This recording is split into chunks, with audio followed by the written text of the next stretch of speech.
Ensonga ezigenda maaso mu ggwanga lyattu Uganda essaawa zino tuba tuyingiddewo okusobola okuba nga tuzikutuusaako.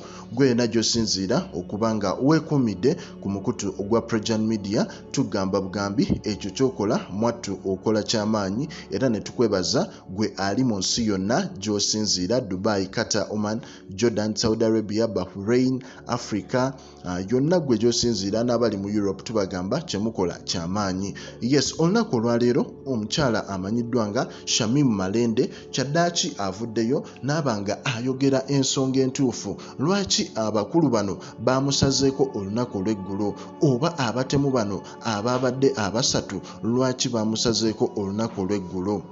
Omukyala ono Shamim Malende olunaku olw'eggulo nga bwe nakuwadde story yabadde agenda okuwulira omusango gwa Ssegirinya ne Allan Sewanyana, era omukyala ono nga y'omu ku ba lead lawyers abali mu nsonga ezo, era yabadde agendayo ku making sure nti they apply for bail eri abakulu bano.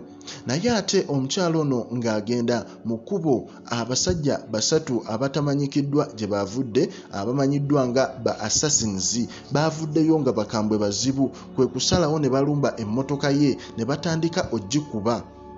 Wulira, ne batandika ogikubakuba yonna, era mu process y'ogikubakuba yonna omukyala ono agamba bagikubidde okumala ebbanga. N'agamba nti enkuba bwe yalekedde awo abakulu bano ne badduka emisinde, naye ye ng'omukyala agezaako okusimbula emmotoka eyo, emmotoka yagaanye okukola ki? Okuva mu kifo. Kwe kugenda okkizuula nti emmotoka ye emipiira baali bagyasizza. Naye ate mu mbeera eyo omukyala ono Shamim Malende yavuddeyo n'agamba nti abakulu bano ekigendererwa kyabwe kwe kuba nti babadde bagala omutiisatiisa ave ku musango guno ogwa Ssegirinya ne Allan Sewanyana, olw'ensonga nti omusango guno gulimu abasajja bangi, gulimu ebikonge bingi, gulimu abantu bangi abataagala guggwe, gulimu abasajja abanene bangi.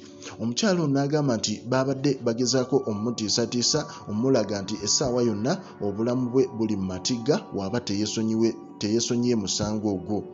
Era n'avaayo n'agamba nti n'ekirala bagezezzaako okuteekawo ddire omukyala ono aleme kutuuka mu budde wali ku kooti. Naye ye nga Shamim Malende avuddeyo n'agamba nti ekintu kino kye bakoze kya bwereere, olw'ensonga nti abacolleagues be oba balooya banne already ku kooti babadde batuuse dda okusobola okuba nga bawulira ensonga zino. Yadde ensonga zino bazongeddeyo paka nga 25 ku Mande. Omukyala ono Shamim Malende yagamba ayina essuubi nti Ssegirinya ajja kuteebwa n'omukulu Allan Sewanyana, olw'ensonga nti embeera gye balimu si nnungi, naddala Ssegirinya okugulu kwonna kutandise okuvundira ddala.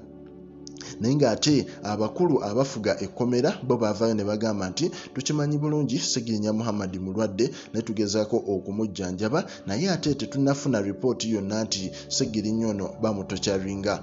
Obulira bano bagamba nti tetukimanyiiko era tetukiwa nti waliyo amutokyaringa. So naffe ne twebuuza ekibuuzo, ebigere ki ekibivunza okutuuka ku ekyo?